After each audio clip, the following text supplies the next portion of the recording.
आज हम स्टार्ट करने वाले हैं क्लास 8 हिंदी के क्या निराश हुआ जाए चैप्टर को। गाइस इस चैप्टर के राइटर है हमारे हजारी प्रसाद द्विवेदी जी। क्या निराश हुआ जाए हजारी प्रसाद द्विवेदी जी ने एक इंस्पिरेशन ऐसे के तौर पर प्रेजेंट किया है, यानी प्रेरणात्मक निबंध के तौर पर हमारे सामने रिप्रेजेंट किया था। इंडिया की करंट स्टेज को देखकर राइटर के मन में बहुत ही ज्यादा डिसअपॉइंटमेंट होने लगती है। वो आज की समाज की ठगी, जालसाजी, धोखाधड़ी, बेईमानी, इन सारी चीजों का बोलबाला देखकर बहुत ही ज्यादा उदास हो जाते हैं। राइटर कहते हैं कि आज के जो लोग हैं वो अच्छाइयों को कम इम्पोर्टेंस दे रहे हैं और बुराइयों को ज्यादा इम्पोर्टेंस दे रहे हैं। हर जगह हमारे पुराने रीति रिवाजों का उल्लंघन किया जा रहा है और बुराइयों को अपनाया जा रहा है और अच्छाइयों को छोड़ते जा रहे हैं लोग। और सबसे इम्पोर्टेंट बात कि आज की दुनिया में पैसा ही सब कुछ है, पैसे के लिए कोई भी कुछ भी करने को राजी है। बट हमारे राइटर हमें मोटिवेट करते हुए कहते हैं कि इन सब चीजों से हमें निराश होने की जरूरत बिल्कुल भी नहीं है। आप लोग निराश मत होइए, क्योंकि आज भी समाज में सच बोलने वाले लोग, जो हमें दया दिखाते हैं, ऐसे लोग, करुणा वाले लोग, ऐसे आपको बहुत सारे लोग मिल जाएंगे जो अच्छाइयाँ करते हैं, दूसरों का अच्छा सोचते हैं, दूसरों पर दया दिखाते हैं। हाँ, वो बात अलग है कि आज वो लोग दबे हुए हैं। कुछ लोग ऐसे होते हैं जो गरीब होते हैं, दूसरों का अच्छा चाहते हैं तो कुछ कर नहीं पाते हैं। बट एक ना एक टाइम ऐसा जरूर आएगा जब वो लोग उभर कर आएंगे, मतलब अच्छाइयाँ उभर कर आएंगी और सारी बुराइयों को नष्ट कर देंगी। कुछ अच्छे लोग अच्छे काम करने से दूसरों को और ज्यादा इंस्पायर करने लगेंगे और बुराई एक तरह से खत्म हो जाएगी। इसीलिए हमें बिल्कुल भी निराश होने की जरूरत नहीं है। हमारे राइटर हजारी प्रसाद द्विवेदी जी की एक गुड हैबिट थी, वो सुबह सुबह उठकर न्यूज़पेपर पढ़ा करते थे। अब न्यूज़पेपर पढ़ते तो वो डेली देखते कि ठगी की, डकैती, चोरी, तस्करी, भ्रष्टाचारी, इन सारी न्यूज से पूरा न्यूज़पेपर भरा रहता था।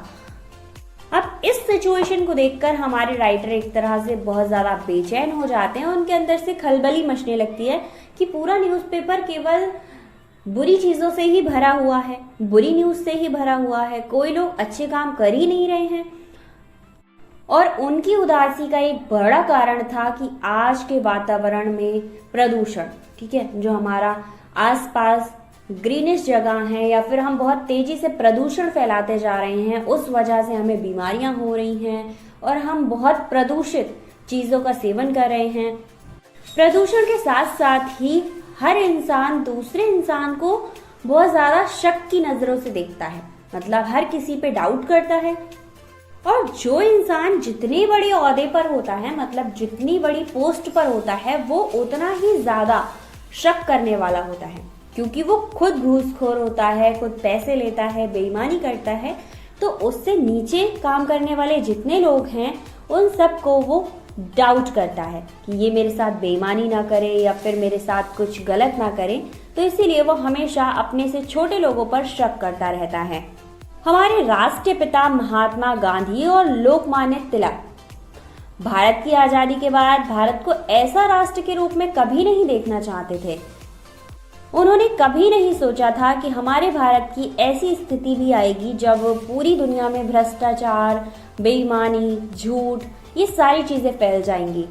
वो चाहते थे कि सबको सुख मिले, सुविधा मिले और हमारे देश का विकास हो और सबको सम्मान मिले, हर इंसान को समान अवसर मिले आगे जाने के। ये नहीं है किसी के साथ बेईमानी हो रही है या फिर किसी को पीछे धकेला जा रहा है तो किसी को आगे बढ़ाया जा रहा है। सबको समान अवसर मिले, सबको सम्मान मिले, सुविधाएं मिले, सुख मिले और एक अच्छे भारत का निर्माण हो। मतलब एक वर्ड में कहा जाए तो उनका उद्देश्य केवल राम राज लाना था, जो आज के टाइम में बहुत ज्यादा बोलबाला है हमारी मोदी सरकार में कि राम राज लेके आएंगे, राम राज लेके आएंगे। तो वही उनका सपना था कि राम राज लेकर आना है। हम ह्यूमंस सामाजिक चीजों को ठीक तरह से चलाने के लिए कुछ रूल्स बनाते हैं ताकि हम लोग ठीक से चल सकें, ठीक है, कोई बेईमानी ना करे, कोई इधर उधर ना जाए। कुछ रूल बनाए जाते हैं और उन्हीं रूल पर हम लोग चलते हैं। अब आपके मन में आएगा कि कौन से रूल? तो भाई जो हमारा कानून है वो रूल ही तो है। जब भी हम कुछ गलत करते हैं तो कानून हमें सजा देता है या जेल में डाल देता है। कुछ ना कुछ तो हमारे साथ करता ही। तो वो हमारे समाज में ही बनाए हुए नियम हैं जो हम पुलिस के पास जाते हैं और हमें डर लगता है गलत कामों को करने से। जब हमारे समाज में कोई भी नई चीज होती है या कोई भी नया क्राइम होता है तो उस क्राइम के अनुसार नए नियम बनाए जाते हैं, पुराने नियमों में कुछ चेंजेस किए जाते हैं, क्योंकि जैसे दुनिया आगे चल रही है वैसे ही क्राइम और अच्छाइयाँ और बुराइयाँ दोनों ही जन्म लेती जा रही हैं। तो उनको कंट्रोल करने के लिए कुछ कानूनी नियमों में परिवर्तन भी किए जाते हैं। बट हाँ, इन सब चीज़ों के बीच भी समाज में सेवा, ईमानदारी और सच्चाई का महत्व आज भी है। कुछ लोग आज भी अच्छे हैं। लोग चोरी, फरेब और धोखेबाजी की निंदा करते हैं। आज भी जो हमारी लेडीज़ हैं उनको सम्मान दिया जाता है। कुछ जेंट्स ऐसे हैं जो बहुत ज़्यादा सम्मान देते हैं और कुछ जेंट्स ऐसे हैं जो हमेशा अपमान करते रहते हैं। और दूसरे लोगों को परेशान करना आज भी अधर्म माना जाता है। भले ही हम लोग परेशान कर रहे हैं बट हम जानते हैं कि हम गलत कर रहे हैं, हमारा मन जानता है कि हम गलत कर रहे हैं। आज भी लोग बेबस लोगों की सहायता करने को अपना भाग्य समझते हैं या फिर अपने आप को धन्य मानते हैं कि मैं उसकी सेवा कर पाया। जीवन में धोखेबाजी और विश्वासघात की घटनाएं घट तो रही हैं बट इसको याद रखना कि हम इतना ज़्यादा बुरे व्यवहार कर चुके हैं तो ये हमारे लिए बहुत ज़्यादा कष्टकारी हो सकता है। मतलब होता है ना, जब हम अपने पुराने टाइम को याद करते हैं तो दुखी हो जाते हैं, तो ऐसे ही अगर हम बुरी चीज़ों को याद करते रहेंगे तो दुखी होते रहेंगे। इसीलिए अच्छे काम करिए और उन्हें याद रखिए, दूसरों को भी मोटिवेट कीजिए कि वो अच्छे काम करें। बहुत सारी ऐसी कहानियाँ, घटनाएं होती हैं जिन्हें सुनकर और पढ़कर हमें ऐसा लगता है कि आज भी इस दुनिया में अच्छे लोग हैं। कभी कभी आपके साथ भी ऐसा होता है कि कुछ अच्छे लोग हमारे साथ अच्छा करते हैं और हमें हमेशा के लिए याद रह जाते हैं। तो राइटर ने अपने जीवन की कुछ घटनाएं बताई हैं जिनमें उन्होंने कुछ अच्छे लोगों के बारे में बताया है।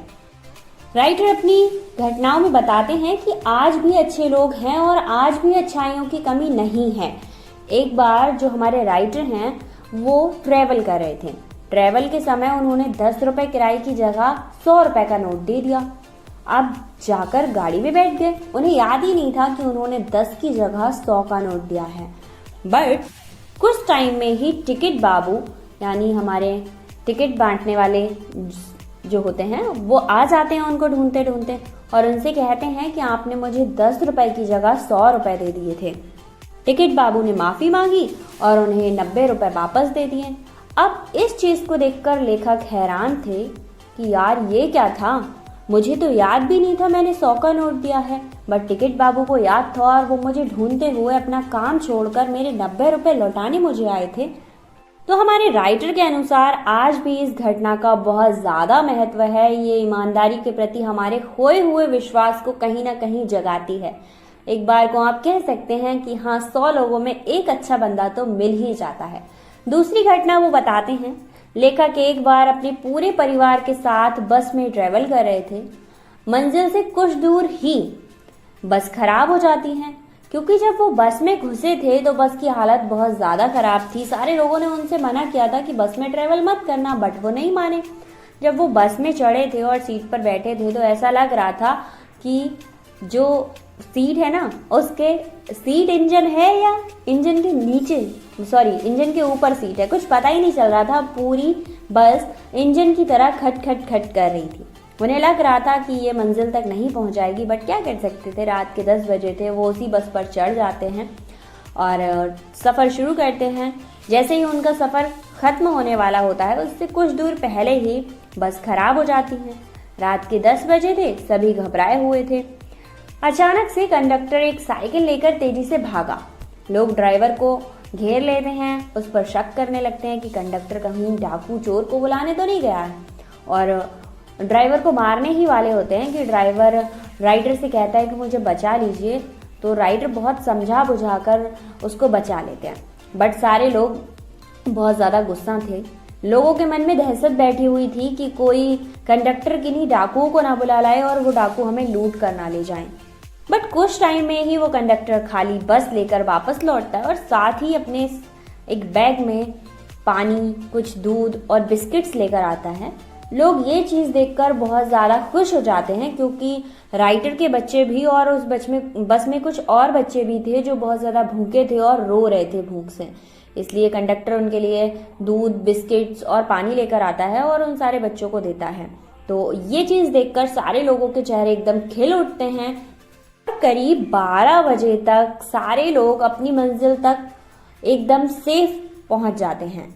लोगों ने कंडक्टर को थैंक यू कहा, ड्राइवर से सॉरी कहा। इस घटना से ये प्रमाणित हो जाता है कि मनुष्यता के गुण अब भी बाकी हैं। आज भी समाज में दया, माया, प्रेम ये भाव बचे हुए हैं। ये सारे तो राइटर यहाँ पर हमारा जाते फिनिश हैं, करते हैं और वो ये है कहते हैं समाज कितनी में आज भी बुराई हो, बट आज भी प्रकार कुछ के लोग ऐसे हैं देखने जो मदद करने को राजी हैं, राइटर को कुछ अच्छे अच्छे हैं, लोग मिले जिन्होंने लोग उन उनकी पर मदद विश्वास की। कर सकते बट हैं। आजकल तो के आप समाचार पत्रों में निराश केवल मत और होइए केवल कि बुराइयों के हमारा बारे में ही देश पूरी डिस्कस किया तरह जा से रहा है, ध्वस्त तो हो चुका विश्वास है, बनाए ऐसा रखिए नहीं और है। लोगों के आज साथ भी हमारे अच्छा देश में कीजिए। अच्छे लोग रहते आई हैं। होप आपको चैप्टर तो समझ आया होगा। आई होप कोई आपको भी चैप्टर प्रॉब्लम समझ आया होगा। मुझे मिलते हैं कमेंट कर नेक्स्ट सकते हैं। चैप्टर में। थैंक नेक्स्ट यू वीडियो में। So thank you much. So much. अगर आपके फ्रेंड्स को इसकी जरूरत है तो शेयर जरूर करना।